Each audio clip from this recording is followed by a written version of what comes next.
Bienvenidos, estamos próximos a comenzar. Siga conectado con nosotros, en breve iniciaremos.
Bienvenidos a la conferencia virtual Propósito 2020, poniendo los ojos en la eternidad.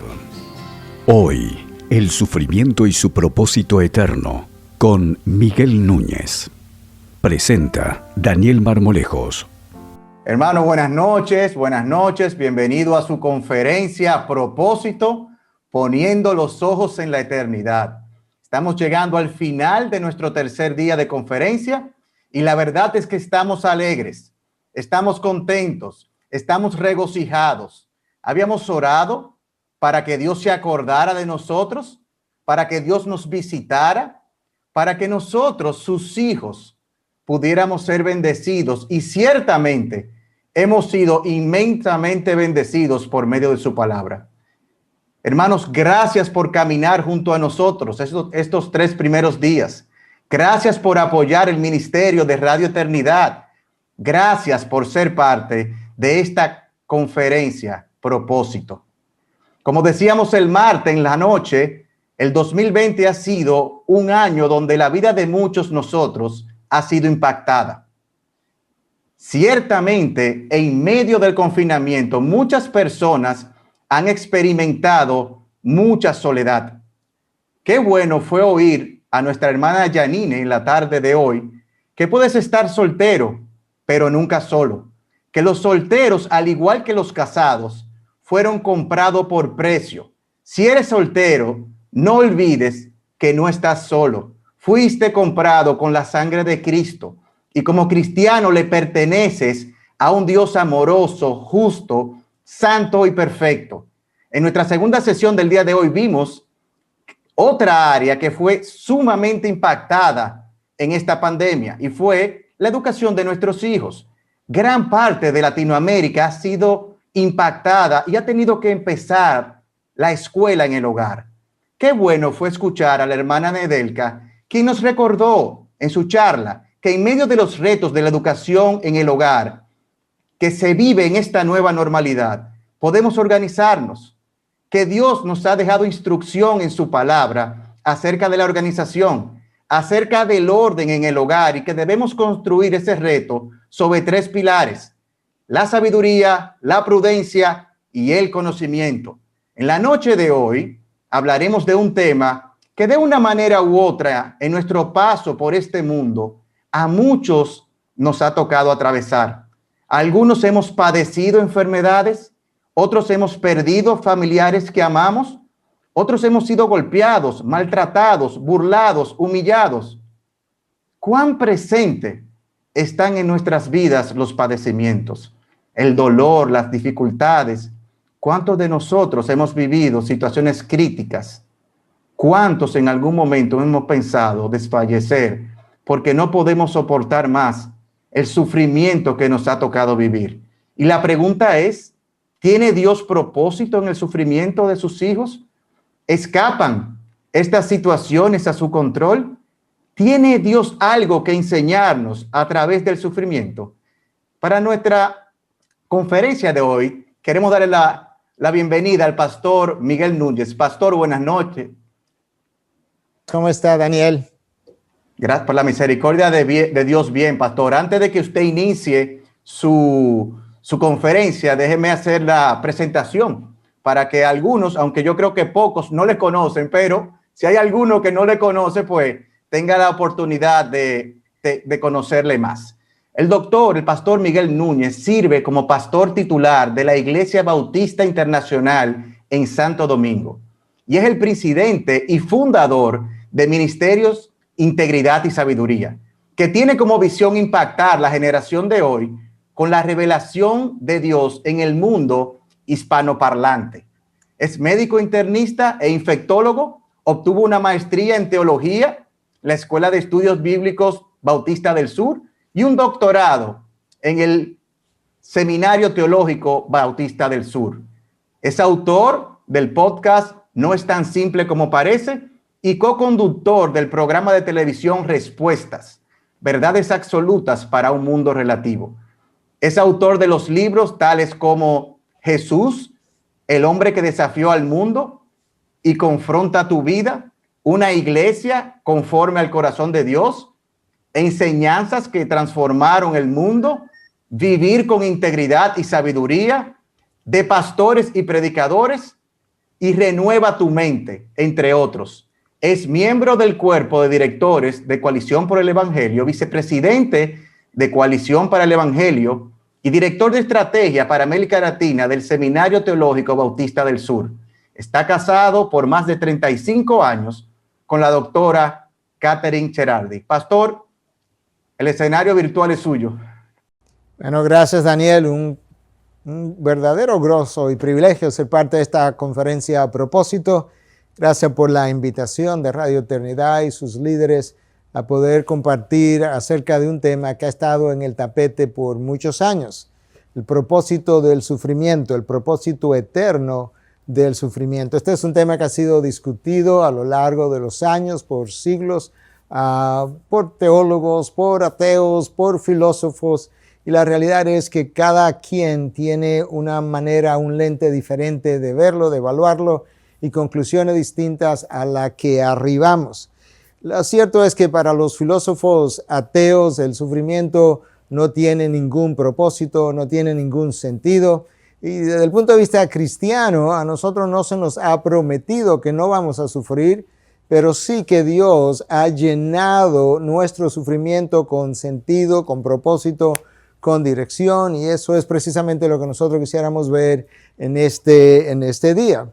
Para algunos de los filósofos de la antigüedad, como los epicúreos, aquellos con los que Pablo se encontró en Atenas cuando él estuvo visitando, la idea de vivir era básicamente poder evitar el dolor y poder abrazar los placeres como una forma de escape de ese dolor. Por otra parte, los estoicos, que formaron parte de otro grupo que Pablo encontró ahí en su visita a Atenas, el dolor, la idea o el propósito de la vida era evitar o ser suficientemente austero acerca de lo que era el placer y el dolor al mismo tiempo. Es como aquella persona que permanece inmutable ante las cosas que parecerían ser más bien de índole emocional. Para los hinduistas, aquellos que siguen esa corriente religiosa, el propósito del sufrimiento es purificar tu karma. De manera que si tú estás sufriendo en esta vida es porque tú tienes mucho que purgar o limpiar, purificar, y que eso te va a servir para tú regresar en una reencarnación posterior con un karma superior. Y la idea entonces es que llegaría un momento en que tú sufrirías menos cuando tu karma estés más purificado. Sin embargo, cuando tú lees la palabra de Dios, nosotros tenemos una idea completamente distinta. Nosotros tenemos una explicación racional, consistente, congruente acerca del sufrimiento. Tenemos la idea de que el sufrimiento tuvo un inicio, tuvo un comienzo, y que ese inicio tiene que ver con la caída, la transgresión de Adán y Eva, de esa primera pareja que está descrito en Génesis 3.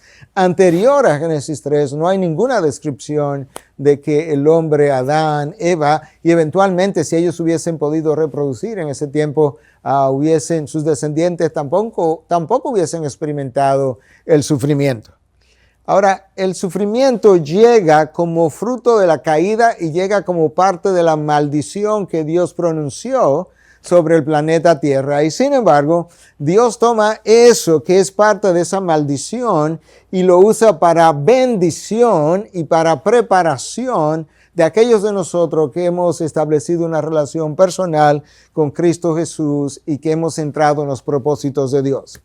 Yo quisiera ayudarte a pensar un poco acerca de la eternidad pasada, cuando nada había sido creado, cuando todavía Adán y Eva no habían sido formados, y que tú puedas ver en la mente de Dios cuál era su propósito, el propósito de la Trinidad en ese momento, para que podamos ver entonces cómo Dios va a usar el sufrimiento en dirección de ese propósito que Él se propuso antes de la creación. Escucha este texto de Romanos 8, 28 y 29. Y sabemos que para los que aman a Dios, todas las cosas cooperan para bien. Esto es, para los que son llamados conforme a su propósito. Porque a los que de antemano conoció, está hablando de esa eternidad pasada, también los predestinó a ser hechos conforme a la imagen de su Hijo. De manera que Adán y Eva todavía no habían sido formados y Dios ya en la eternidad pasada había pensado, había concebido en su mente que llegaría el momento en el tiempo y en el espacio cuando Él formaría un hombre, una mujer, a su imagen, a su semejanza, con la intención de que ellos pudieran desplegar la imagen de su unigénito, de Cristo Jesús. ¿Qué ocurre en el devenir del tiempo? Dios forma al hombre, forma a la mujer y los hace a su imagen y semejanza. Eso nos dice el libro del Génesis en el capítulo 1, versículos 26 y 27. Pero posterior a ese capítulo 1 del Génesis, hay luego un evento descrito también en el mismo libro, en el capítulo 3, al cual ya nosotros aludimos. Hay una caída, hay una transgresión. Hay una violación, una traición cósmica de lo que Dios había dispuesto. Y es que Dios había establecido los parámetros bajo los cuales Adán y Eva debían gobernar la tierra y debían sojuzgarla y debían llenarla con descendientes. Lamentablemente, Satanás le vende la idea a Adán y Eva de que si ellos transgreden lo que Dios había prohibido, si ellos comen de esta fruta prohibida, ellos podían llegar a ser como Dios. En ese momento entonces se da inicio a lo que es el sufrimiento del hombre. Porque Dios pronuncia consecuencias sobre el hombre, pronuncia consecuencias sobre la mujer, pero Dios maldice la tierra y comienza a describir para Adán de qué manera su trabajo cambiaría, de qué manera los dolores de parto con la que Eva iba a tener que verse en un futuro serían nuevos para ella, porque el dolor aparentemente no hubiese sido parte de esa experiencia. Pero esa imagen de Dios, que en gran manera era semejante a la imagen del Hijo de Dios, es transgredida, es transformada, es dañada, es distorsionada, quizás sería un mejor término. Y entonces Dios se propone redimir su imagen. Porque los propósitos de Dios no pueden ser perturbados, no pueden ser trastocados, de manera que eso que Dios concibió en la eternidad pasada sería el propósito continuo de Dios, porque nadie puede perturbar, torcer, parar, detener los propósitos de Dios.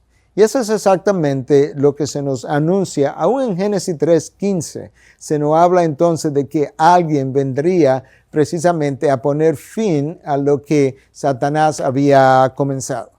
Y es así entonces, cuando nosotros, si seguimos leyendo en la Biblia, nos encontramos que ya hacia el final de la Biblia hay una carta escrita por el apóstol Juan, su primera carta, donde él nos dice en 3:2 que llegará el momento donde nosotros lo veremos a él, veremos a Cristo, estaremos con él y en ese momento seremos como él es. ¿Notaste ahora la secuencia de eventos? En la eternidad pasada, Dios dice que Él nos eligió para ser hechos conforme a la imagen de su Hijo. El tiempo comienza a caminar, la imagen es distorsionada, Dios comienza a redimir su imagen, pero en la eternidad futura, nosotros que hemos sido redimidos por la sangre de Cristo, llegaremos a ser como Él es, tal cual Dios lo soñó, lo pensó antes de crear.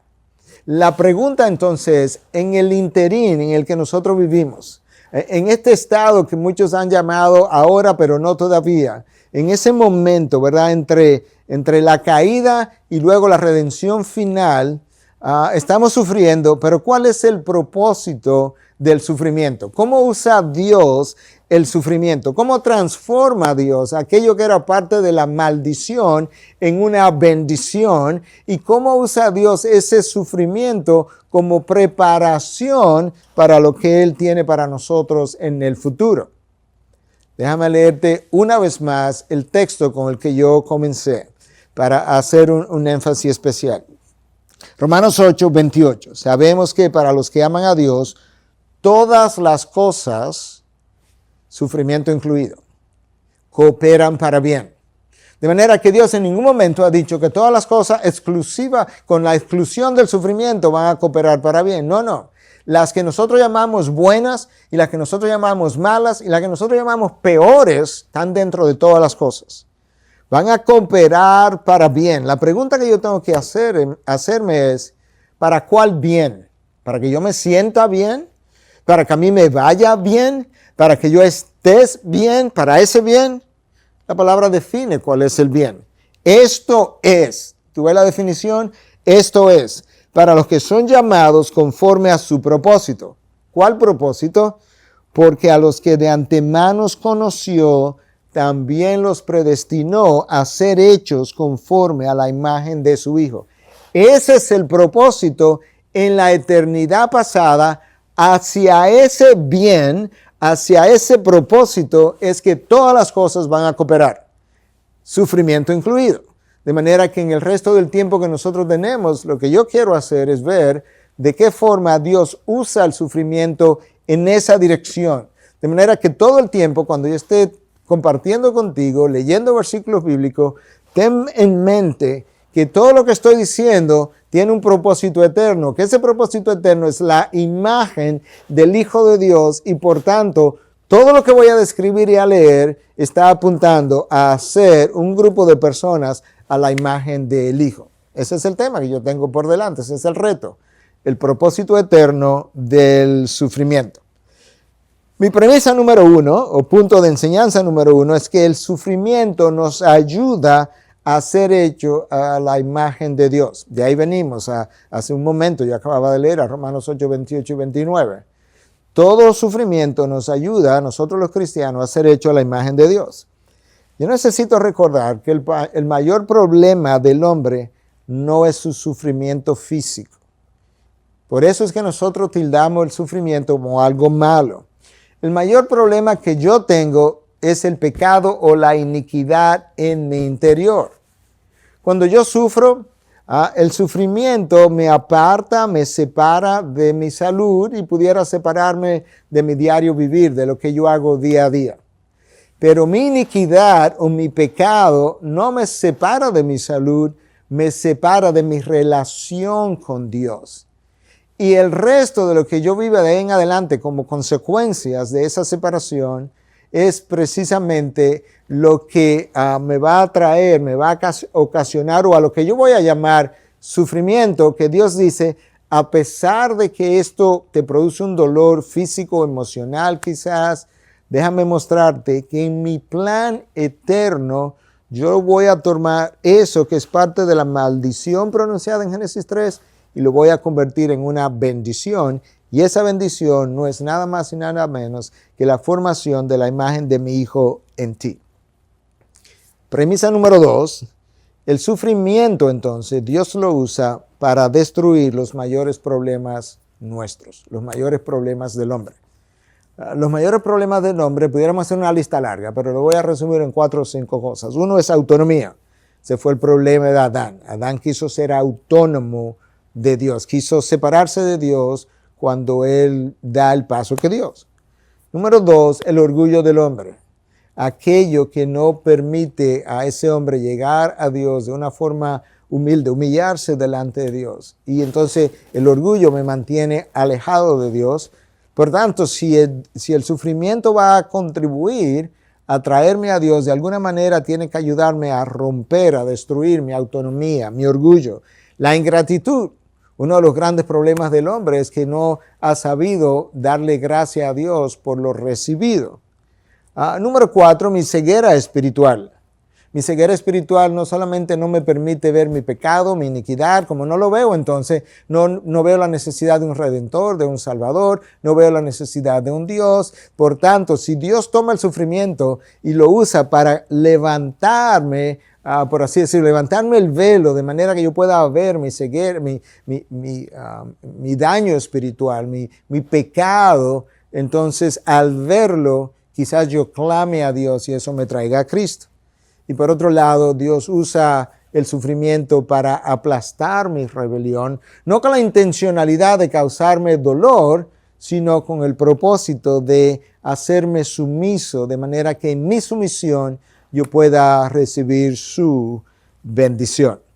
Entonces estamos viendo, ¿verdad?, de qué manera Dios usa el sufrimiento en la dirección de su propósito eterno. Premisa número 3, lamentablemente, cuando el hombre está libre de problemas, léase, libre de sufrimiento, la tendencia natural de ese hombre es alejarse de Dios. Y yo creo que eso lo podemos ver aún nosotros mismos, nosotros que conocemos a Cristo, pudiéramos pensar en cuáles momentos nosotros hemos estado orando más fervientemente, en cuáles momentos nosotros hemos estado más de rodillas, si pudiéramos decir, más cerca de Dios. No es precisamente en los momentos de dolor, de incertidumbre, de sufrimiento, de dificultad. Es en esos momentos donde nosotros tendemos a ayunar, a buscar el rostro de Dios, a estar continuamente intercediendo. Y al mismo tiempo, cuando tú piensas en tus vacaciones, donde todo parece estar relajado, donde parece que no hay problemas. El mundo sigue con sus problemas, pero tú estás en la playa, tú estás en un resort. Usualmente durante esa semana o 2 o 3 días, dependiendo del tiempo que pase, son los tiempos donde menos has orado. Porque esa es nuestra tendencia, nuestra inclinación natural. Y Dios revela eso en su palabra.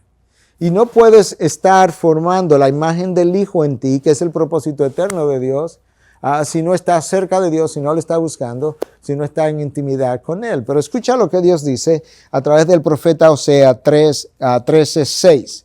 Cuando comían sus pastos, se saciaron, estaban en abundancia. Y al estar saciados, se ensoberbeció su corazón y por tanto se olvidaron de mí. ¿Notaste?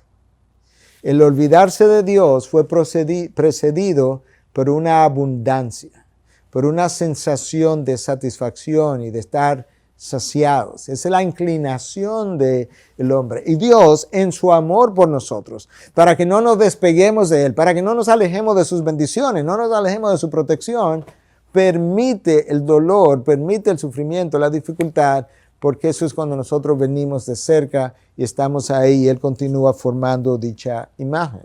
Tú puedes ir viendo entonces que hay un propósito eterno que Dios persigue y que como Él lo persigue, cada cosa que ocurre, que Él permite en nuestras vidas está dirigida a ese mismo propósito.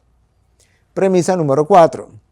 Cuando el hombre se aleja de Dios, Dios permite el sufrimiento físico con la intención de acercarlo a Él, como ya dijimos. Por tanto, el sufrimiento tiene un diseño bueno en la mente de Dios.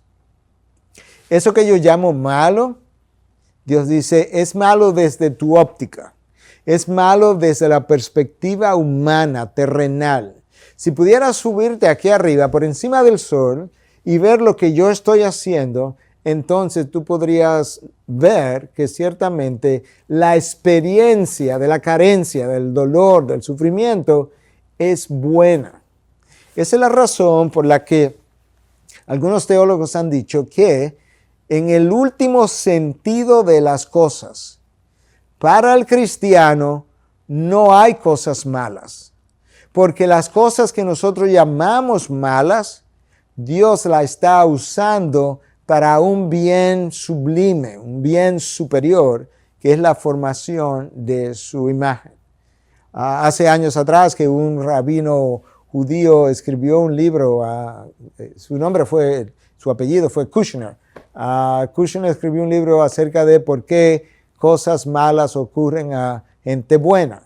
Y entonces en una ocasión alguien le preguntó al teólogo maestro Archie Sproul, que murió hace un par de años atrás, acerca de este libro y acerca de este título.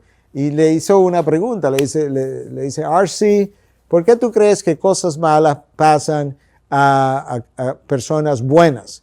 Él dice, esa es la respuesta más corta que yo tengo que dar a una pregunta. Y su respuesta fue, ellas no ocurren. En otras palabras, no hay en primer lugar gente buena. Romanos 3 dice que no hay nadie bueno, no hay ni siquiera uno.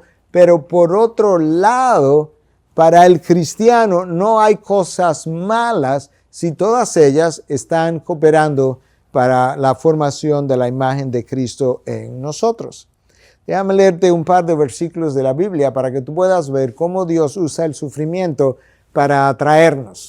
Es como el fundamento bíblico para algo que C.S. Lewis dijo hace muchos años atrás acerca de cómo el dolor era el megáfono de Dios, cómo en los buenos tiempos Dios nos susurra, nos dice algo como al oído, bajito, pero luego sube su volumen de la voz cuando yo no le estoy haciendo caso, y la manera como Dios sube el volumen de su voz es a través del dolor. Escucha lo que Dios dice otra vez a través de Amós, el profeta Amós, en el capítulo 4, versículos 6 hasta el 12. Yo también os he dado dientes limpios en todas vuestras ciudades, eso eran hambrunas, y falta de pan en todos vuestros lugares, pero os no habéis vuelto a mí, declara el Señor. Y además os retuve la lluvia, eso son sequías, cuando aún faltaban 3 meses para la siega. Hice llover sobre una ciudad y sobre otra ciudad no hice llover. Sobre una parte llovía y la parte donde no llovía se secó, grandes sequías. ¿Qué es lo que Dios estaba haciendo a través de esto? Escucha, continúo leyendo. Así que de 2 o 3 ciudades iban tambaleándose a otra ciudad para beber agua, deshidratados por el calor, por la falta de agua, y no se saciaban. Escucha ahora, pero no os habéis vuelto a mí. Vosotros no se volvieron a mí, declara el Señor. A pesar de las sequías, a pesar de que venían tambaleándose, a pesar de las hambrunas, no venían a mí. Os herí con viento abrasador y con añublo, y la oruga ha devorado vuestros muchos huertos y viñedos, vuestras higueras y vuestros olivos, pero no os habéis vuelto a mí. Una vez más, Dios está tratando de usar estas condiciones para que el hombre pudiera regresar. Terminando casi ya, envié contra vosotros una plaga como la plaga de Egipto, maté a espada a vuestros jóvenes, con vuestros caballos, junto con vuestros caballos capturados, e hice subir hasta vuestras narices el hedor de vuestro campamento, pero no habéis vuelto a mí, declara el Señor. Os destruí como Dios destruyó a Sodoma y Gomorra, y fuisteis como tizón arrebatado de la hoguera, pero no os habéis vuelto a mí, declara el Señor. No importa lo que yo hiciera, está Dios diciendo. No importa cómo yo tratara de llamarte, cómo tratara de humillarte, cómo tratara de llevarte a través de la dificultad, pero no viste la dificultad como mi megáfono diciéndote volveos a mí, volveos a mí, volveos a mí. Entonces, si esa es la intencionalidad de Dios, de manera que yo no sufra consecuencias mayores, el sufrimiento tiene un propósito bueno, e incluso no es solamente que yo regrese a Dios, sino que al regresar Dios pueda continuar formando la imagen de su Hijo, que fue lo que Él soñó desde antes de la fundación del mundo. Premisa número 5. El sufrimiento es bueno para quebrantar nuestro orgullo. Bueno, ¿por qué es bueno para quebrantar mi orgullo? Es que el orgullo representa un problema monumental para el hombre. El orgullo, como ya insinuamos anteriormente, no nos permite ver nuestra necesidad de Dios. Entonces Dios usa este dolor, este sufrimiento para traer humillación a mi vida, y en la humillación yo puedo ver mi necesidad de Él. De hecho, Dios declara eso de manera explícita cuando Él escribe acerca de por qué tomó al pueblo hebreo que estaba esclavizado en Egipto y lo sacó al desierto. Y Dios le explica ya al final de los 40 años, cuando el libro de Deuteronomio se escribió, justo antes de entrar a la tierra prometida y cruzar el Jordán, Moisés escribe acerca de lo que Dios había propuesto cuando los sacó al desierto. Escucha lo que Moisés escribe en Deuteronomio 8, versículos 2 y 3. Y te acordarás de todo el camino por donde el Señor tu Dios te ha traído por el desierto durante estos 40 años para humillarte, ahí está, para destruir tu orgullo que no te permitía ver tu necesidad de mí, probándote a fin de saber lo que había en tu corazón, si guardarías o no sus mandamientos. Y te humilló y te dejó tener hambre y te alimentó con el maná que no conocías, ni tus padres habían conocido, para hacerte entender que el hombre no solo vive de pan, sino que vive de todo lo que procede de la boca del Señor. Dios declara explícitamente, 40 años después de vicisitudes, yo no te saqué al desierto simplemente porque sí. Yo no te dejé en el desierto por 40 años simplemente porque ustedes se merecían el dolor por ser gente necias y duras de servicio, todo lo cual era cierto. Pero Dios dice, no, esa no fue mi intencionalidad. Mi intencionalidad fue una buena. Yo quería humillarte porque en tu orgullo tratabas de independizarte de mí. Número 2, yo te dejé tener hambre porque yo tenía algo que enseñarte. Y lo que quería enseñarte era que el hombre no vive solamente de pan, que hay un pan que el hombre necesita, que es todavía mejor y más necesario, y es la palabra de Dios. Y eso era lo que yo estaba buscando. La palabra de Dios contribuye, es necesaria, es obligatoria para que esa imagen de Cristo, la imagen del Hijo, se forme en mí, que es lo que Dios soñó, pensó en la eternidad pasada. Entonces, tú puedes seguir viendo de qué manera Dios usa el sufrimiento en sus manos y nos va moldeando conforme a lo que Él se propuso. Premisa número 6, el sufrimiento nos revela la iniquidad en nuestro interior que no estábamos viendo. El dolor revela mi ceguera espiritual. Muchas veces levanta el velo, como ya aludimos, y cuando ese velo es levantado, yo puedo ver mi iniquidad. Cuando yo veo mi iniquidad, entonces yo puedo hacer algo y regresar al lugar de donde yo salí en el primer lugar. Y en esta ocasión, el texto de la palabra que yo quiero usar es uno muy conocido, porque es una parábola. Es una parábola conocida como la parábola del hijo pródigo. Ese hijo que también tenía un padre, y ese padre simbolizaba a Dios, y el hijo pródigo nos simboliza a nosotros. Entonces ese hijo pródigo, cuando estaba ahí junto a su padre, lo tenía todo, pero él se enorgulleció, por así decirlo, y pensó que él podía independizarse de su padre. Y va donde el padre y le dice, padre, yo quiero que en cuanto a la herencia se refiere, tú puedas darme mi parte antes de tu morir. En el contexto de la cultura hebrea, eso era casi como desearle la muerte al padre, porque es como que, ¿sabes qué? Yo no estoy dispuesto a esperar que tú te mueras para que tú me des la herencia. Yo quiero mi herencia ahora. De manera que si tú no te vas a morir, dámela ahora en vida y yo me voy con ella. Bueno, el padre se la entrega, el hijo se va. ¿Y cuando tú piensas que el hijo cobró razón y decidió que él tenía que regresar a la morada de su padre? Escucha cuándo. Lucas 15, versículo 16 al 18. Y deseaba llenarse el estómago, el hijo pródigo, de las algarrobas que comían los cerdos. Él estaba cuidando cerdos y lo que comía era la comida de cerdos. Pero nadie le daba nada. Entonces, volviendo en sí, dijo, ¿cuántos de los trabajadores de mi padre tienen pan de sobra, pero yo aquí perezco de hambre? Me levantaré e iré a mi padre y le diré, Padre, he pecado contra el cielo y ante ti. ¿Notaste la secuencia de eventos? El hijo pródigo se va con una gran herencia, está saciado, tiene las manos llenas, tiene que gastar, pero llega un momento donde él se le acaba todo y lo único que tiene es comida de cerdos. El texto dice que es en ese momento, no antes, cuando él volvió en sí. Y cuando volvió en sí, él se humilla y decide que él va a regresar a su padre, que representa a Dios, y va a ir donde el padre y le va a decir, Padre, yo sé que yo he pecado contra el cielo y contra ti. Tú puedes ver entonces que en la vida del hijo pródigo, el sufrimiento fue usado para levantarle la ceguera espiritual que él tenía. Él volvió en sí, él pudo ver la realidad, no solamente la realidad a su alrededor, porque él dice, yo aquí no tengo que comer, pero en la casa de mi padre, ¿cuántos obreros no hay que están saciados? Entonces él puede ver la realidad a su alrededor, pero él pudo ver la realidad en su interior, porque él va y dice, Padre, yo he pecado contra el cielo y contra ti. Yo he visto el pecado de mi corazón y aquí yo estoy, perdóname.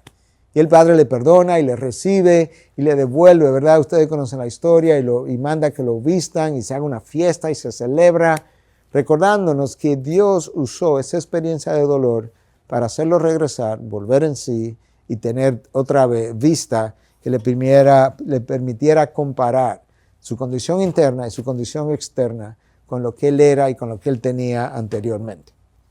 Premisa número 7. Dios usa el sufrimiento para aumentar o producir fe en nosotros. A veces tenemos ya una fe que ha comenzado cuando vino a los pies de Cristo. Esa fe tiene que crecer. Como los apóstoles, cuando Cristo le dice hombres de poca fe. Tenían fe, pero tenían poca. Pero en otras ocasiones Dios usa el dolor y el sufrimiento para producir fe por primera vez. ¿Y por qué eso es importante? Porque sin fe es imposible agradar a Dios. Y sin fe, y como sin fe es imposible agradar a Dios, pues entonces sin fe yo no puedo tener salvación. Y sin salvación yo no puedo tener la imagen de Cristo formada en mí, que es el propósito eterno de Dios. Entonces tú puedes ver que si Dios permite cosas en mi vida que me traigan fe para yo depositarla en el Hijo, y ahí comienza la formación de esa imagen, ciertamente entonces el dolor y el sufrimiento está cooperando para esa eternidad y ese propósito. Yo quisiera entonces leer un texto de la palabra que describe a un hombre que no conocía a Cristo. Sin embargo, estaba sufriendo. Cómo el dolor permite que él y Cristo se encuentren y cómo el aliviar su dolor en los propósitos de Dios hace que este hombre eventualmente crezca en fe, nazca de nuevo, reciba fe que él deposita en Cristo y a partir de ahí Dios comienza un trabajo nuevo en él. Pero ¿qué es lo que lo lleva a esa fe en Cristo? Es justamente el dolor que él padeció. Escucha cómo Juan describe este evento en el capítulo 9 en sus inicios. Al pasar Jesús vio a un hombre ciego de nacimiento. Este hombre está ciego desde que nació. Y sus discípulos le preguntaron diciendo, Rabí, ¿quién pecó, este o sus padres, para que naciera ciego? Había una creencia errónea en la antigüedad, en el pueblo judío, de que si un niño nacía enfermo, en este caso ciego, o pecaron los padres o pecó el feto, el embrión en el vientre. Jesús responde a ese error. Ni este pecó ni sus padres. Entonces, ¿para qué nació? ¿Para qué está sufriendo desde que nació? Aquí viene. Sino que está ciego para que las obras de Dios se manifiesten en él. La Biblia nos está escribiendo hoy en día, y para usar una comparación, yo tengo 50 años sufriendo de diabetes. Dios no me tiene en la Biblia diciendo la diabetes de Miguel ha estado en su vida para tal y cual cosa. En el caso de este ciego sí está descrita la razón de su limitación, sino que está ciego para que las obras de Dios se manifiesten en él. Yo creo que ese ha sido el caso en mi vida también, pero es el caso en tu vida por igual. Lo único que las obras de Dios se manifiestan de forma diferente. Escucha qué pasa a la medida que el texto de Juan 9 avanza. Si tú sigues leyendo, cuando tú vienes a llegar hacia el final, versículo 35 al 38, yo te leí del 1 al 3, ahora ya brinqué, di un salto y estoy hacia el final. Jesús oyó decir que lo habían echado fuera. Cuando él sana a este hombre, los fariseos no estaban contentos con esta sanación porque era como un testimonio, un milagro ambulante de algo que Jesús estaba haciendo, y entonces lo habían expulsado del templo. Jesús lo halló y le dijo, ¿crees tú en el Hijo del Hombre? Ese era él mismo. Él respondió y dijo, ¿y quién es, Señor, para que yo crea en él? En otras palabras, este hombre fue sanado sin todavía conocer a Cristo, pero fue sanado con el propósito de que conociera a Cristo.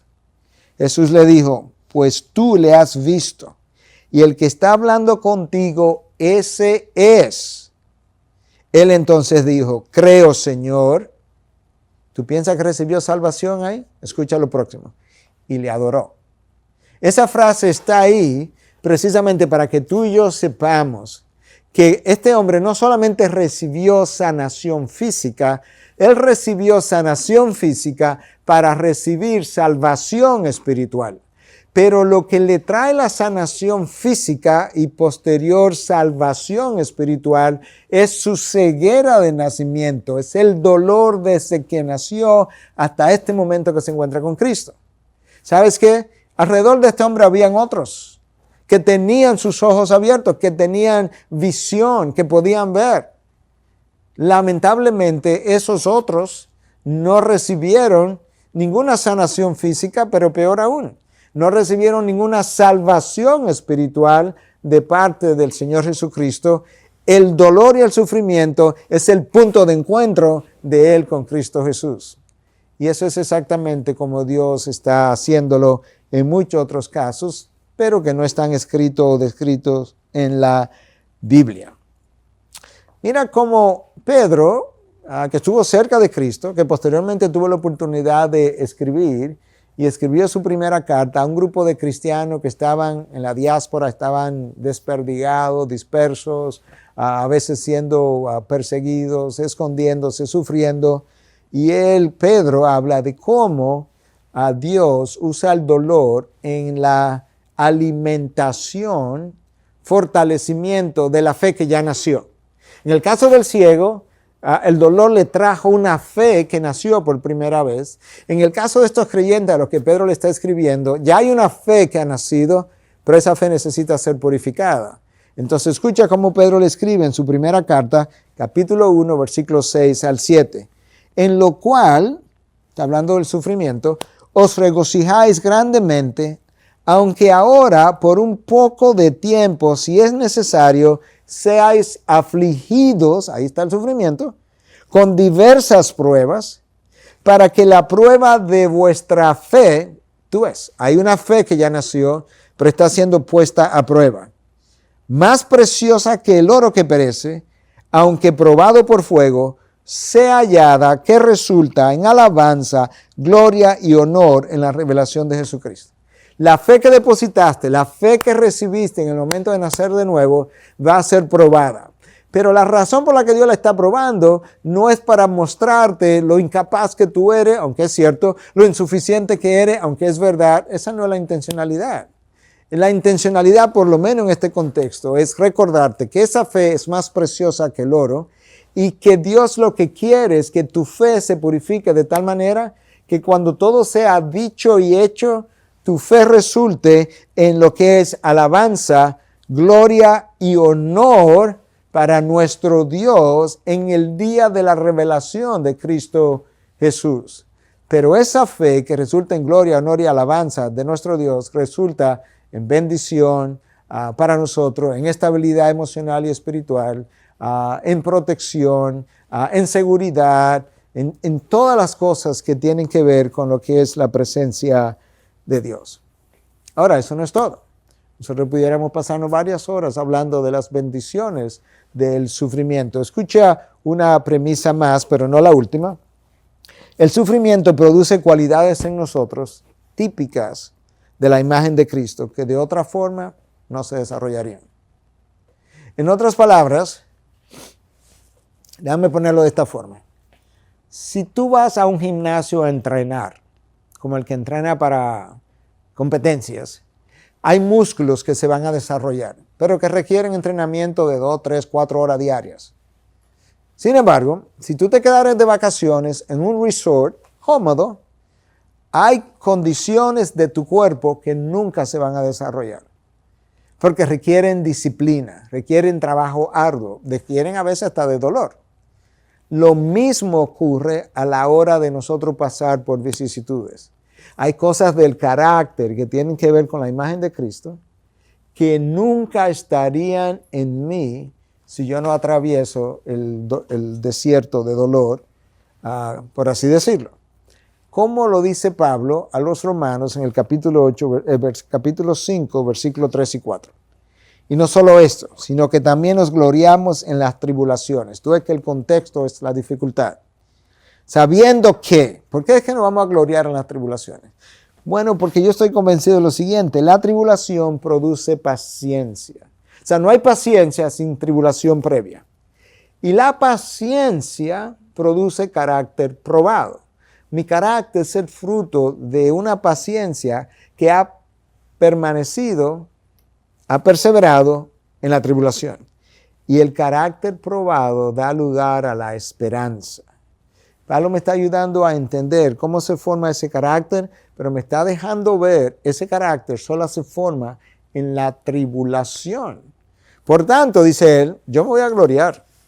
Es como que él va a decir, yo me voy a alegrar y me voy a gloriar en Cristo Jesús, porque yo sé que este fuego por el que estoy pasando, este fuego está produciendo en mí algo que no se produciría de ninguna otra manera. Déjame ilustrártelo con una historia que yo lo he usado un número de veces, quizás algunos de ustedes que me escuchan pudiera incluso recordarla, pero en una ocasión se cuenta que una señora quería ver cómo se trabajaba la plata y fue donde un platero. Entonces ella le dice, señor, yo quisiera ver cómo usted trabaja la plata. Y ella observó, se quedó ahí viendo a este señor, que en un momento dado toma un pedazo de plata con unas pinzas largas, la pone en el fuego, y entonces él se quedó mirando la plata fijamente todo el tiempo, y de vez en cuando la volteaba, la miraba así como fijamente, y volvía y la metía en el fuego, y volvía después de un tiempo, la miraba, volvía y la metía en el fuego, y llegó un momento donde él la miró, y de repente la sacó. Y la señora estaba curiosa del porqué de esta forma de trabajar la plata. Y le preguntó, y le dice, señor, mire, yo me di cuenta, noté que usted hizo esto que yo acabo de describir, y yo quería preguntarle cuál era la razón y qué estaba procurando. Él dice, bueno, ¿y cómo usted supo que ya debía sacar la plata en un momento dado? Y él le dice, bueno, yo comencé a mirar la plata para ver mi rostro reflejado en ella. Y mientras yo no veía mi rostro reflejado en ella, yo volví y la puse en el fuego, de manera que las impurezas siguieran quemándose. Pero llegó un momento en donde yo vi mi rostro como mucho más claro, y estaba tan claro que yo entendí que ya las impurezas habían desaparecido y yo las saqué del fuego. La señora lo interrumpe y le dice, bueno, gracias, tiene sentido, entiendo ahora, pero una cosa más. Yo me fijé que usted nunca le quitó los ojos a la plata. Usted no la vio solamente cuando quería ver su rostro reflejado, sino que todo el tiempo estuvo viéndola. Y el Señor le dice, bueno, lo que pasa es que la plata es muy frágil. Y si tú no eres cuidadoso, llega un momento en que ella se quiebra en el fuego, se cae y tú la pierdes. Esa historia ilustra perfectamente cómo Dios usa el fuego de la tribulación en nosotros. Nosotros estamos en el fuego, pero Dios no nos quita los ojos en ningún momento. Porque Dios sabe que nosotros somos muy frágiles. Pero Dios, simbólicamente hablando ahora, está viéndonos porque Él está formando su imagen en mí. Y Dios me saca del fuego cuando una de estas dos cosas ocurren. O cuando Él entiende que ya ese fuego formó una imagen hasta un punto que Él andaba buscando, y estoy listo para salir, o Dios me saca del fuego de la tribulación cuando Él entiende que yo estoy a punto de quebrarme y yo necesito ser sacado. Porque la intencionalidad de Dios no es el dolor por el dolor, sino el dolor por su imagen. Y yo te voy a ilustrar eso prontamente en un pasaje con la vida del apóstol Pablo.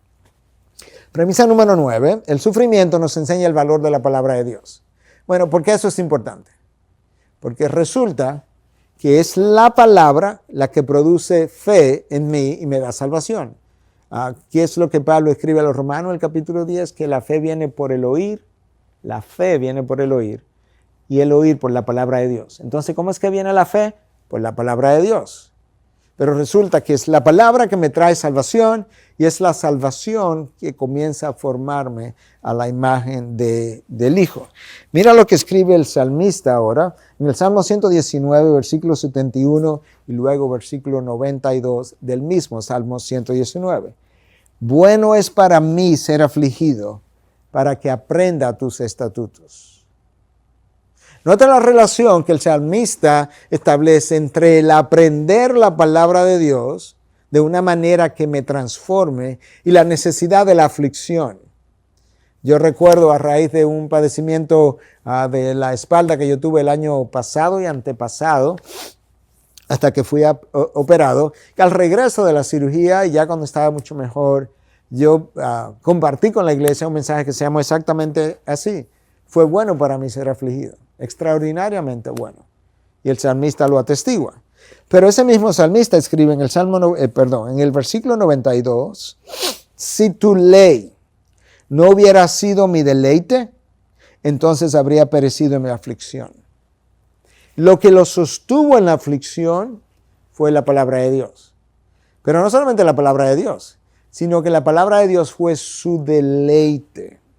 Y el deleite es como fue el postre, fue el pan, fue el sustento en medio de un dolor, un quebrantamiento, una tribulación tal que si no hubiese sido por tu palabra, yo hubiese caído, yo hubiese perecido. Entonces tú puedes ver cómo Dios sigue usando el dolor, el sufrimiento, para producir deseo por la palabra o para hacer que la palabra tenga un mejor efecto en mí. Esto es como el puritano Richard Baxter lo dijo varios cientos de años atrás. Escucha lo que él escribió. El sufrimiento abre las cerraduras de las puertas del corazón. Es como si tuviéramos las puertas del corazón cerradas y el sufrimiento fuera como la llave. El sufrimiento abre la cerradura de las puertas del corazón de tal manera que la palabra penetra más fácilmente. ¿Tú notas ahora cómo Baxter interpretó esto? Nosotros muchas veces tenemos como las puertas del corazón cerradas con 7 candados. Y Dios de repente permite una tribulación en nosotros. Y como que esa llave viene y abre a las cerraduras, las puertas se abren y ahora de repente la palabra puede penetrar con facilidad. ¿Cómo más usa Dios el sufrimiento en nosotros y en la formación de esa imagen como hablamos desde el principio? Escucha cómo Pablo comienza, cuando le escribe a los Corintios, comienza a describir la manera como él entiende algunos de los propósitos del dolor. Primero te voy a dar la premisa, luego te traigo el versículo. El sufrimiento me ayuda a ser conformado a la imagen de Cristo. Eso lo venimos diciendo desde el principio. Que es el propósito eterno de Dios. Y lo hace, una de las formas como lo hace, en la medida en que nosotros somos consolados en medio del dolor. Y así aprendemos a consolar a otros con el mismo consuelo que hemos sido consolados. Eso es exactamente lo que el apóstol Pablo le dice a los corintios en medio de una dificultad que él tuvo. Yo quiero describirte un poco el contexto para que tú puedas ver. Escucha cómo Pablo habla de esto en la segunda carta, capítulo 1, versículos 3 y 4.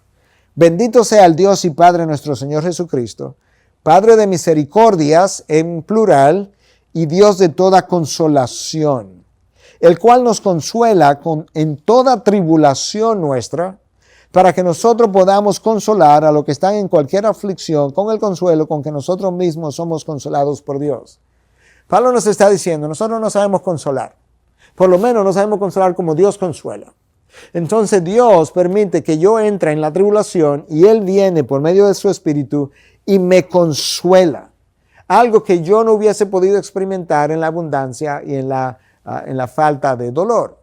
Entonces, en ese momento, Dios comienza como a hacer mi corazón, déjame ilustrarlo, tierno, lo comienza a ablandar, es como si Él comienza a darle masaje a mi corazón, me hace mucho más sensible a lo que sería el dolor del otro, de manera que ahora cuando yo veo a otro en dificultad, me acuerdo cuando yo estuve en dificultad, me acuerdo de cómo Dios me consoló, me acuerdo de cómo Dios le dio masaje a mi corazón y yo ahí trato de consolar a ese otro de la misma manera que Dios me consoló a mí, pero esa consolación que yo brindo es parte del carácter, la imagen de Cristo que Dios quiere que se forme en mí, porque no la tengo o no la tenía. Y entonces esta es otra manera de cómo Dios toma el dolor, el sufrimiento, la experiencia, el consuelo que yo recibo en medio de ella para decir esto va a cooperar para aquella imagen que yo tenía en mente desde antes de la creación del planeta o de la creación. Número 11. Todavía estoy con Pablo, todavía estoy en la misma segunda carta a los Corintios y todavía estoy en el mismo capítulo primero. El sufrimiento nos enseña a depender de Dios. Y esa dependencia que aprendemos en el presente debe continuar en la eternidad futura. ¿Ok? O sea, Dios me está enseñando aquí a depender de Él. Y en la eternidad futura, esa dependencia que yo aprendí ahora debe continuar. ¿Por qué yo quiero enfatizar eso? Porque en la eternidad pasada, Satanás, que era Lucifer, un arcángel en los cielos, justamente ese fue su problema. En la eternidad pasada, él no quiso depender de Dios. Y cuando quiso hacerse independiente de Dios, cayó. En el presente, en el mundo presente, Adán y Eva no quisieron depender de Dios, sino de esta serpiente que se le acercó. Y cuando no quisieron depender de Dios, cayeron. Dios me está enseñando una dependencia ahora que debe continuar en el futuro. Y tú puedes ver cómo el presente y el futuro están conectados. Ahora nota en qué pasaje yo estoy tratando de colgar esto de la palabra de Dios. Esto que yo acabo de decir, que Dios usa el sufrimiento para enseñarme a depender de Él. Escucha Pablo, escribiéndolo a los Corintios, segunda carta, capítulo 1, versículo 8 y 9. Porque no queremos que ignoréis, hermanos, acerca de nuestra aflicción sufrida en Asia, porque fuimos abrumados sobremanera más allá de nuestras fuerzas, de manera que hasta perdimos la esperanza de salir con vida. La circunstancia era tan difícil que Pablo dice, yo ni creía que iba a sobrevivir. De hecho, dentro de nosotros mismos ya teníamos la sentencia de muerte a fin de que no confiáramos en nosotros, sino en Dios que resucita a los muertos. ¿Escuchaste lo que Pablo está diciendo? Dios orquestó una aflicción, una condición, una situación en la vida de Pablo donde él incluso perdió, el gran Pablo, la esperanza de que él pudiera salir vivo. Y Pablo dice, pero Dios estaba controlando eso, pues Dios lo permitió. No solamente lo permitió con un propósito. La circunstancia era mala, el propósito era bueno. ¿Cuál fue el propósito bueno de esta circunstancia mala? Pablo dice, bueno, lo malo de la circunstancia fue que nosotros perdimos hasta la esperanza. Fuimos abrumados, pero de una manera que ya no me quedaba esperanza. Y Pablo dice entonces, pero Dios lo hizo para que no confiáramos en nosotros, sino en Dios que resucita a los muertos. Tú ves la relación entre la experiencia de dolor y la creación de una dependencia de Dios. Eso es exactamente lo que Pablo está diciendo. Esto es como Randy Alcorn, es un teólogo, maestro de la palabra actual, contemporáneo. Esto es como él piensa acerca de esta realidad que yo acabo de mencionar. Dios usa el sufrimiento para llevarnos al final de nosotros mismos. Es como si tú tomaras lo que nosotros llamamos en nuestro país una gomita, ¿verdad? Que tú le estás estirando, la lleva ya hasta el final, no la puede empujar más porque se rompe. Y luego entonces traernos de regreso a Cristo. Es como esa gomita, no sé cómo le llamaría en otras culturas, ¿verdad? Está al final y tú es como cuando tú la sueltas, esa goma hace así y regresa. Bueno, si Cristo está en el centro, Dios nos empuja, nos ala y luego nos trae de regreso a Cristo. ¿Por qué? Porque esa goma está loca que la suelten si pudiera experimentar el dolor para volver a regresar al centro. Bueno, eso es como Dios lo usa. El sufrimiento entonces, cuando piensas en Pablo, nos recuerda que nosotros estamos fuera de control. En medio de esta pandemia, si hay algo que nosotros hemos podido ver claramente, no teníamos control, no tenemos todavía control. Nosotros estábamos muy bien al principio en enero del 2020, muy al principio, y de repente en pocos días nos vemos amenazados por un ejército no visible de microbios que no estamos seguros ni de dónde venían, ni cómo defendernos de él, ni cómo tratarlo, ni cómo deshacernos de él, y todavía estamos batallando contra ese algo minúsculo, algo pequeño que ni siquiera podemos ver, ha puesto al mundo, como decimos, con la cabeza hacia abajo.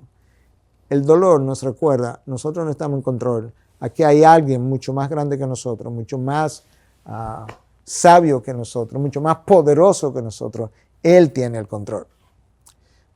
Premisa número 12, ya cerrando, trayendo esto a una conclusión. El sufrimiento nos enseña a ser agradecidos. Uno de los problemas del hombre, de la humanidad entera, descrito por Pablo, descrito por Dios a través de Pablo, es que el hombre ha sido ingrato. De hecho, en Romanos 1, Pablo describe de parte de Dios los dos problemas principales de la humanidad, en el versículo 21 de Romanos 1, donde él habla de que ese hombre sabe que hay un Dios, lo sabe en su interior, lo sabe en su conciencia, lo sabe en la creación, pero Dios dice lo siguiente, en el versículo 21, habiendo conocido a Dios, no habiendo podido conocerle, no, el hombre sabe que Él existe. Habiendo conocido a Dios, no hicieron dos cosas. No le reconocieron como Dios, ni tampoco le dieron gracias. La ingratitud del hombre es una de las razones por la que Dios está irado, de acuerdo a Romanos 1:18. La ira de Dios se revela desde el cielo contra toda impiedad e injusticia de los hombres que suprimen la verdad. Pero ese versículo 18 culmina como hacia el versículo 21 diciendo, el problema del hombre es que él conocía de mi existencia, que hizo dos cosas. Ni me reconoció, ni me dio gracia. Por traerlo a la vida, por sustentarlo, por proveerle sol, por proveerle agua, por proveerle sustento. Entonces ahora Dios usa el sufrimiento para enseñarnos a ser agradecidos. ¿Dónde yo veo eso? En esta segunda carta a los Corintios que Pablo está escribiendo. Ya él describió un propósito cuando dijo que él perdió la esperanza en esta situación y Dios lo permitió para enseñarle a confiar en Dios y no en él. También describió otro beneficio del sufrimiento cuando dijo que Dios nos consuela en toda tribulación nuestra para que nosotros aprendamos a consolar a otros con el mismo consuelo que hemos sido consolados. Y ahora, número 3, escucha lo que Pablo dice, hablando todavía en el mismo texto. El cual nos libró, Dios, de tan gran peligro de muerte y nos librará. Y en quien hemos puesto nuestra esperanza de que Él aún nos ha de librar. Cooperando también vosotros con nosotros, con la oración, para que por muchas personas, escucha, sean dadas gracias a favor nuestro, por el don que nos ha sido impartido por medio de las oraciones de muchos. Pablo está hablando de una experiencia de dolor. Aquí en el versículo 10 dice, Dios nos libró de tan gran peligro, y ese mismo Dios que nos libró nos va a librar. Y él dice, pero en medio de todo esto yo reconozco que una de las razones por las que Dios lo hizo es para que por muchas personas sean dadas gracias a favor nuestro. Ustedes dan gracias a favor nuestro por lo que recibimos. Y entonces Dios usa esa dificultad, esa tribulación, para enseñarme a lo que es ser agradecido. Premisa número 13, y quizás sea la última o una más, el sufrimiento frecuentemente te lleva al arrepentimiento. Eso está a lo largo de toda la Biblia, de múltiples colores, pero quizás donde tú mejor lo puedes ver, si tú quisieras, es en el libro de Jueces. En el libro de Jueces hay un pueblo hebreo que ha entrado en un periodo difícil, donde cada cual hacía lo que le parecía bien a sus propios ojos. El pueblo comenzó a pecar. Entonces aquí está el pueblo pecando. Dios permite la aflicción, permite que lo sometan, lo somete a disciplina, lo somete a esclavitud. Esa esclavitud, ese dolor, esa disciplina hace que el pueblo se arrepienta. El arrepentimiento entonces hace que Dios, como fruto de su arrepentimiento, le traiga un juez que los libera de la esclavitud. Entonces, ¿qué es lo que lleva? Y ese ciclo ocurre 7 veces en un periodo de 350 años. ¿Qué es lo que hace que el pueblo llegue al arrepentimiento? La esclavitud que Dios permitió en sus vidas. La esclavitud lo llevó a clamar. Su clamor lo llevó a la liberación por parte de Dios. Entonces, una y otra vez, tú puedes ver que ciertamente el dolor, el sufrimiento, hace que yo corra a Dios, y al correr a Dios me arrepienta, Dios me escucha, Dios me libera, a veces de mí mismo. A veces la liberación que yo no necesito no es porque otro me está oprimiendo, es que mi pecado me está oprimiendo. Es que yo he permitido que después de haber sido liberado, como que me pongan amarras otra vez, y estoy ahí como preso de mi pecado, y Dios sabe que yo tengo que ser liberado, y Dios sabe que lo único que puede librar eso es que Él permita una tribulación que me lleve a Él para Él venir y cortar las amarras una vez más.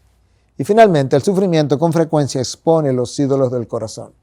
Hermanos, mientras más yo vivo, mientras más yo leo, mientras más consejería yo doy, mientras más reviso mi vida, mientras más pienso en lo que autores del pasado escribieron, la realidad es que más me convenzo de cuán idólatras nosotros somos.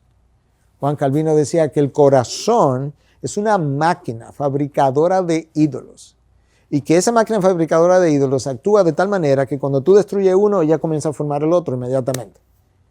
No hay nada como el dolor y el sufrimiento para revelar tus ídolos.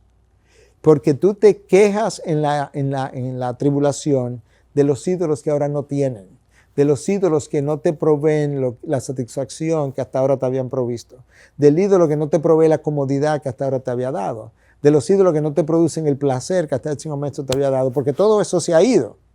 Y eso fue exactamente lo que pasó con el pueblo judío en el desierto, que estando en el desierto, ellos mismos comenzaron a hablar de sus ídolos. Oh, yo me acuerdo de lo que nosotros teníamos cuando estábamos en Egipto, cómo comíamos carne gratuitamente. Y comenzaron a hablar como si ellos fueran los gobernantes y no los gobernados.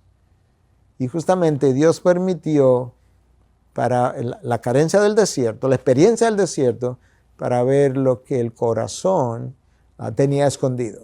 Entonces yo voy a cerrar ahora con un versículo que yo usé en los primeros minutos para enfatizar una frase. Yo enfaticé una palabra al principio, voy a enfatizar una frase ahora para cerrar. Escucha ahora, Deuteronomio 8, versículos 2 y 3. Te acordarás de todo el camino por donde el Señor tu Dios te ha traído por el desierto durante estos 40 años para humillarte. Esa fue la palabra que yo enfaticé, hablando de que el sufrimiento aplasta nuestro orgullo. Probándote, aquí viene la frase, a fin de saber lo que había en tu corazón, si guardarías o no sus mandamientos. Eso es de una forma lo que Pedro también le escribió a sus seguidores cuando le dice que mi fe es probada en el fuego. Ahora, Moisés le está diciendo al final de los 40 años, fueron duros, fueron largos, pero no fueron sin propósito.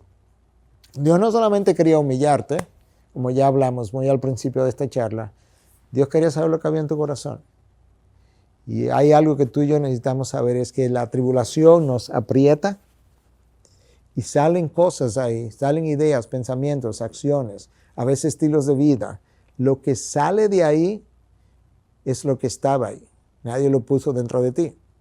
De tal forma que cuando la vida te golpee y cosas salgan, tú puedas saber que eso que está saliendo son ídolos del corazón y que Dios está usando eso porque esos ídolos no te permiten ser hecho a la imagen de Cristo, que es el propósito eterno de Dios. En la eternidad pasada, Él nos predestinó para ser hecho conforme a la imagen de su Hijo. En la eternidad futura, nosotros seremos como Él es y lo veremos con Él y estaremos con Él. Entonces tú puedes ver que ciertamente de la eternidad pasada a la futura, Dios tiene un solo propósito contigo y conmigo y Él lo está llevando a cabo. Y una de las formas más hermosas, más poderosas, más claras, como Él lo está haciendo, es permitiendo que la maldición del pecado pueda ser transformada en bendición de una manera que Él sea glorificado y yo sea bendecido. Padre, gracias por la oportunidad de permitirnos poder reflexionar acerca de algo tan diario, tan cotidiano como las dificultades, carencia, tribulación de este mundo presente. Pero gracias por recordarnos que todas las cosas cooperan para bien. Pero gracias por recordarnos también que cuando hablamos de todas las cosas el sufrimiento está incluido, pero que también cuando hablamos del bien para el cual el sufrimiento coopera y las cosas buenas cooperan, ese bien no es cualquier bien, no es mi comodidad, no es que me sienta bien, es que la imagen de tu Hijo está siendo formada en mí. Y no hay nada más libre, nada más gozoso, nada más satisfecho que tu Hijo Jesús, en la imagen que Él tiene, la plenitud de la divinidad. Y tú quieres acercarme a esa imagen, tanto como sea posible, siendo tú el Creador y yo la criatura. Bendito sea tu nombre, bendito sea tu propósito. Dame una voluntad sumisa para yo poderme someter a tu voluntad y ser conformado a ese bien, a esa imagen, a ese propósito que tú tienes para conmigo. En Cristo Jesús. Amén. Amén. Amén, pastor. La verdad es que es impresionante ver cómo Dios tiene un propósito eterno en medio del sufrimiento. Amén. Cómo Dios vimos, pastor, y hemos aprendido tantas cosas que Dios revela lo que hay adentro de nuestro corazón en el sufrimiento. Pero cómo nos da una oportunidad para reflejar a Cristo. Cómo Amén. nos enseña el valor de la palabra de Dios y cómo eso en el sufrimiento nuestro carácter es transformado. Qué bueno es saber en esos momentos que no tenemos el control y que tenemos que depender de Dios, que tenemos que ser agradecidos, como usted decía, y que eso nos lleve a nosotros a arrepentirnos. Así es. Y ese sufrimiento me encantó cuando usted decía que expone los hilos del corazón, nos enseñan lo que tenemos por dentro y al mismo tiempo muestra nuestra necesidad de Dios.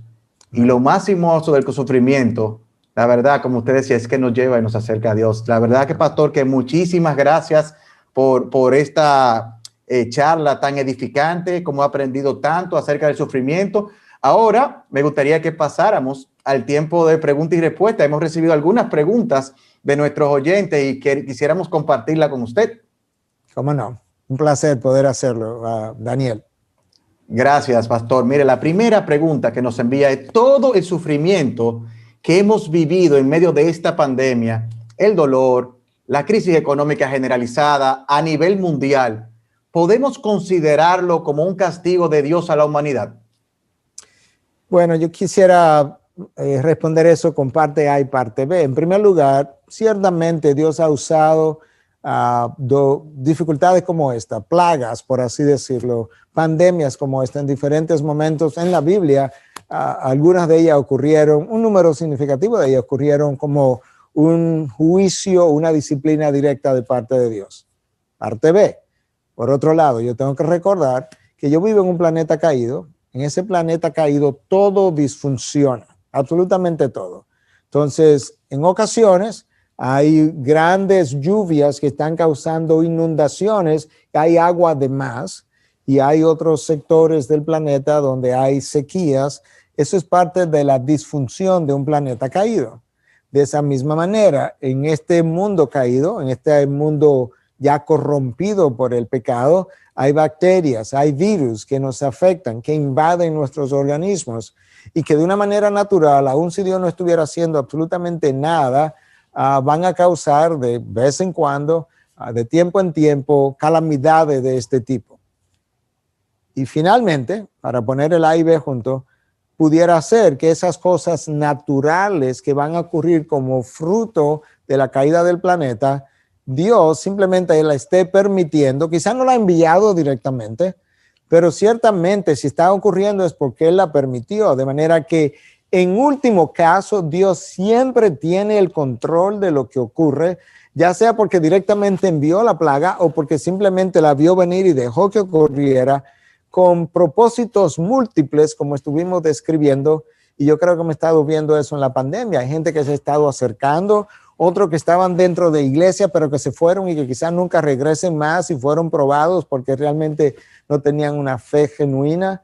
Otros que se han acercado a la palabra, otros que han visto sus ídolos del corazón.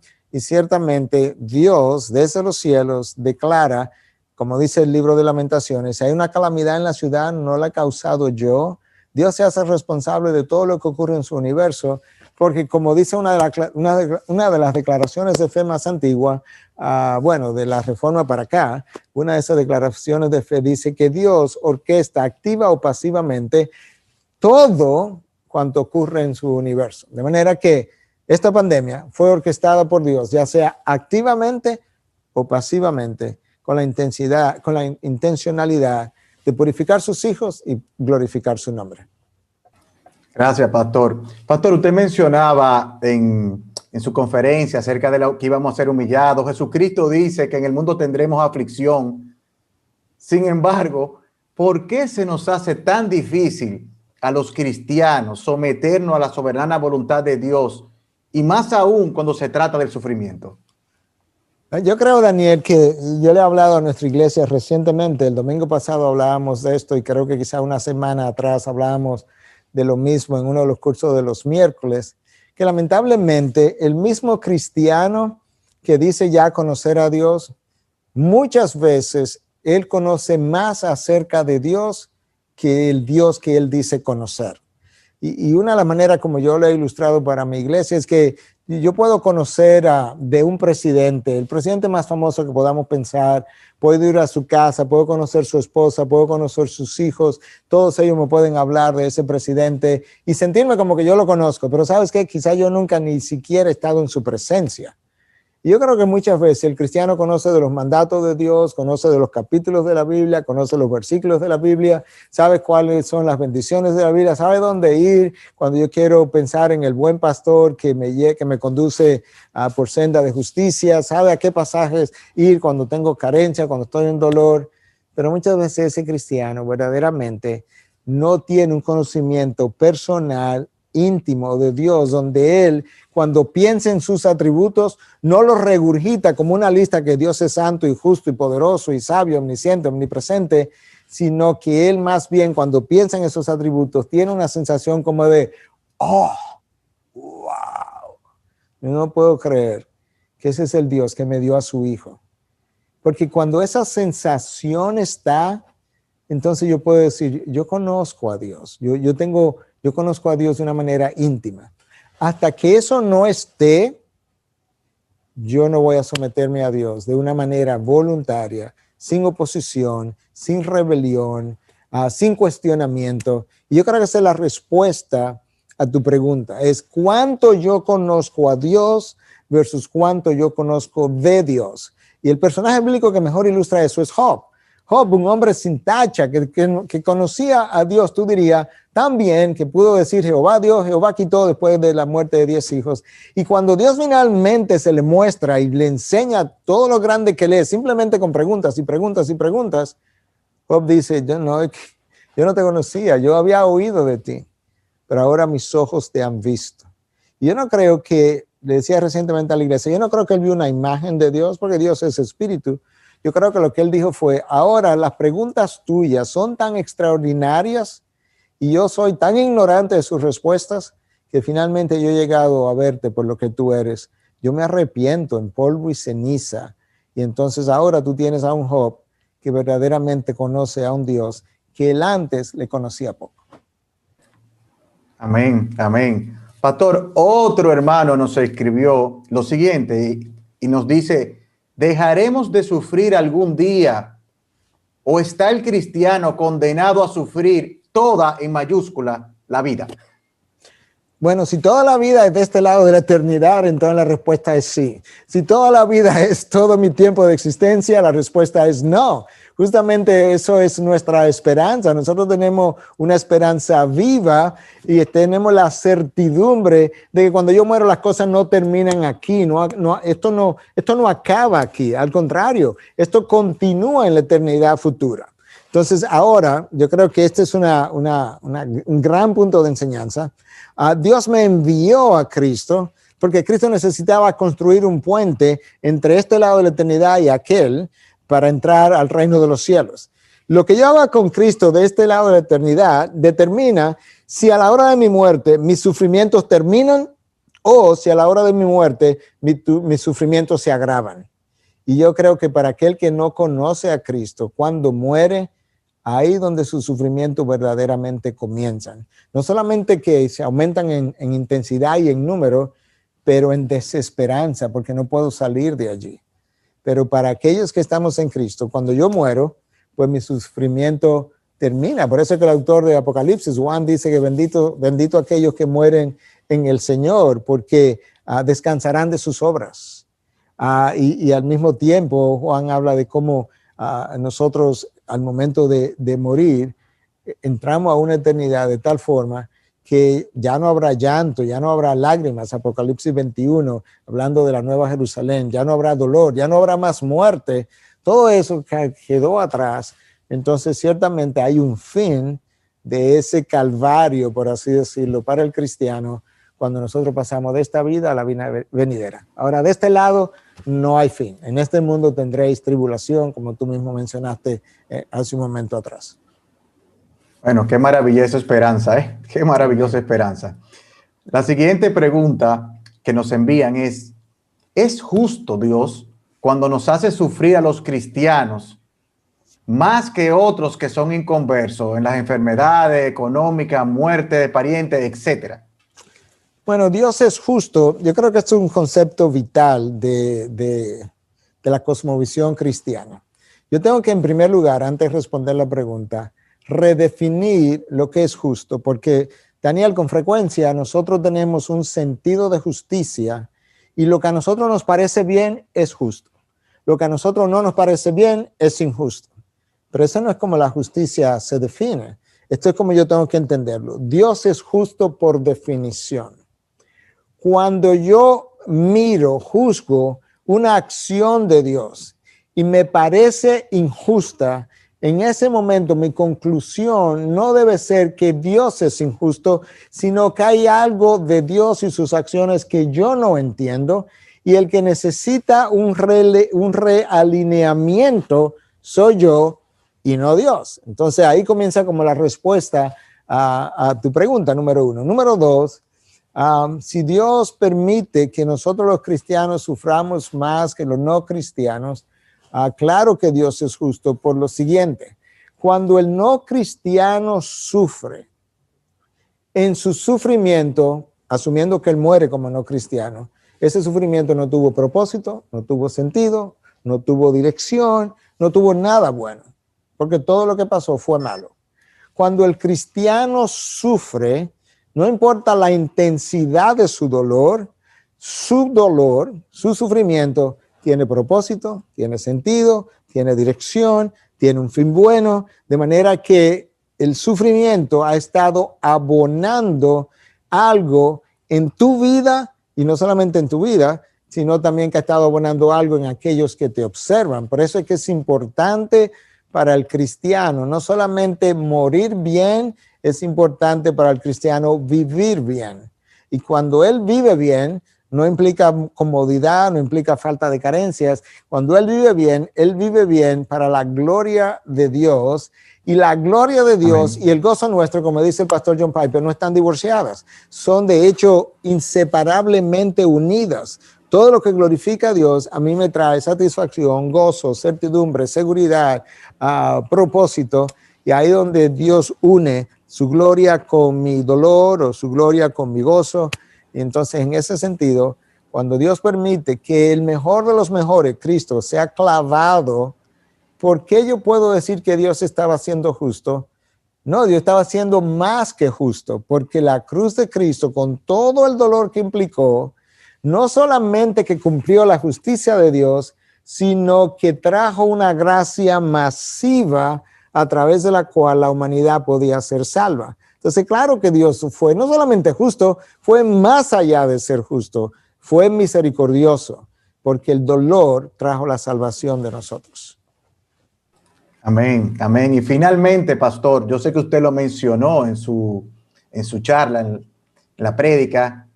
Usted mencionó la situación de salud que había tenido en el tema de la espalda, cómo ha tenido que lidiar con el tema de la diabetes. ¿Qué exhortación, pastor, puede dar usted a todos aquellos que hoy están sufriendo enfermedades y qué los sostuvo en ese momento? Bueno, en primer lugar, yo diría que no ha habido nada que me haya hecho más dependiente de Dios que mi enfermedad, ya sea mi diabetes de 50 años o el problema de la espalda que duró 1 año y medio hasta que finalmente fue operada y gracias a Dios jamás me ha vuelto a molestar. Pero sin lugar a dudas que mi diabetes desde los 12 años, te puedo decir varias cosas que me dio. Me dio profundidad de vida porque yo supe reflexionar desde una época muy temprana. Me llevó a Dios, me dio dependencia de Dios. Yo he estado en dificultades en un número de ocasiones fruto de la diabetes donde tenía que acudir a Dios. De hecho, hace un par de días, por primera vez en 50 años, yo tuve una hipoglicemia tan profunda, tan marcada, tan drástica, que por primera vez en 50 años, mi esposa que estaba en la casa tuvo que inyectarme glucosa intravenosa y todo eso. Y en medio de todo eso, mientras yo estaba ahí como esperando y experimentando el evento, yo estaba tranquilo sabiendo que Dios estaba en control y al mismo tiempo estaba dándole gracias a Dios. Número uno, que mi esposa, que es médico, estaba en la casa. Número dos, que lo que requeríamos para poder intervenir estaba en la casa, porque ha habido días, semanas que ni pensamos en eso y la glucosa intravenosa no estaba. Simplemente no ha pasado por 50 años, probablemente no pase. Ese día pasó, pero ese día estaba ahí. De manera que Dios fue delante, tuvo lo que necesitamos en la casa, tuvo a mi esposa en la casa, me mantuvo en calma, nada pasó, nada fue, el evento pudo haber sido grave, pero no hubo ninguna gravedad. Y ahí yo también pude otra vez, hablando de ser agradecido, en medio de la tribulación, decirle, Señor, gracias, porque ciertamente tú vas delante y ciertamente tú controlas aún un evento como este. Entonces me ha hecho agradecido, me ha dado consolación, me ha consolado, pero al mismo tiempo me ha enseñado a consolar a otros. Me ha hecho, iba a decir más humilde, pero no quiero decirlo así, quiero decirlo menos orgulloso, porque me ha enseñado dependencia de Él, me ha enseñado que realmente somos frágiles, que otros también tienen fragilidad. Me ha enseñado también a ser agradecido por esto. Y hoy yo hablaba con una miembro de nuestra iglesia y decía, yo me siento tan agradecido de Dios que por ser médico, por tener los recursos, yo he podido tener una bomba de insulina, he podido comprar insulina, he podido tener tratamiento médico. Mi esposa es endocrinóloga, especialista en diabetes. Oye, Dios me ha provisto de tantas cosas que tanta gente en el mundo con la misma enfermedad no tiene. ¿Cómo no ser agradecido de mi Dios? Entonces, hablando de todo esto que veníamos exponiendo, a la diabetes también me ha enseñado agradecimiento. Y durante el tiempo del dolor y durante el tiempo del problema de la espalda, por igual, pensé mucho en aquellos pacientes que están en un hospital donde quizás no tienen a alguien que le pueda administrar un buen calmante de dolor, o no tienen los recursos, o no tienen la posibilidad de tener el tipo de cirugía que eventualmente yo tuve. Mis enfermedades me han enseñado a ser extremadamente agradecido de mi Dios. Y alguien me preguntó, y quizá con esto yo cierro, Daniel, alguien me preguntó en una ocasión, si tú tuvieras la oportunidad de volver a vivir, y Dios te dice, mira, ¿qué tú quieres ahora que tú vas a volver a vivir? ¿Tú quieres nacer con diabetes o tener diabetes en tu próxima vida, o quisiera no tener la diabetes? Y yo dije, absolutamente, yo quiero tener la diabetes. Y la persona como que abrió los ojos y me dijo, ¿cómo? Y yo le dije, bueno, sí, mira, aparte de todo esto que yo he dicho, que me ha enseñado la diabetes, mira la razón primaria. Yo no creo que yo tengo diabetes accidentalmente. Yo creo que Dios, en su propósito eterno, en su omnisciencia, se propuso que yo tuviera esa enfermedad. Si yo le digo a Dios que en una próxima vida me dé una vida sin diabetes, esto sería más o menos lo que yo estaría transmitiendo. Como te equivocaste en la primera vida, pues ahora tú tienes un chance, Dios, de hacerlo mejor y crearme sin diabetes, de manera que hazlo mejor ahora. Y yo eso no lo puedo concebir. Yo no creo que Dios lo puede hacer mejor, porque Dios siempre hace lo que hace de la mejor forma posible para los mejores propósitos posibles. De manera que lo que yo tengo hoy, que sea exactamente igual en la próxima vida, porque Dios así lo propuso. Pastor, gracias. De verdad, gracias por su tiempo. Gracias por alentarnos, por exhortarnos con la palabra de Dios. Gracias por estimularnos a correr hacia Dios, aún en los momentos de sufrimiento, y a entender que hay mucho que aprender a través del sufrimiento. Así es. Ya nos toca pues terminar la noche de hoy. De verdad que hemos sido grandemente bendecidos, e invitarlos a que mañana tenemos 3 conferencias más. En las 2 de la tarde tendremos al pastor Juan Manuel Vaz predicando, dando su charla, Fieles a Dios en un mundo adverso. A las 6 de la tarde también vamos a hablar del sufrimiento desde la perspectiva de una mujer, y es La mujer verdadera ante el sufrimiento, por Fanny de Gómez. Y finalmente el pastor Sugel nos predicará a las 8 de la noche, Poniendo los ojos en la eternidad. Si usted no se ha inscrito, si usted tiene familia que quiere, si usted tiene amigos, o el que no quiere mucho, como decía ayer, invítelo. Solamente la palabra de Dios puede transformar el corazón de cualquiera que está a nuestro alrededor. y nosotros roguemos al Señor que transforme el nuestro. Buenas noches y la verdad que un privilegio. Pastor Miguel, muchísimas gracias. Que pase buenas noches. Un placer.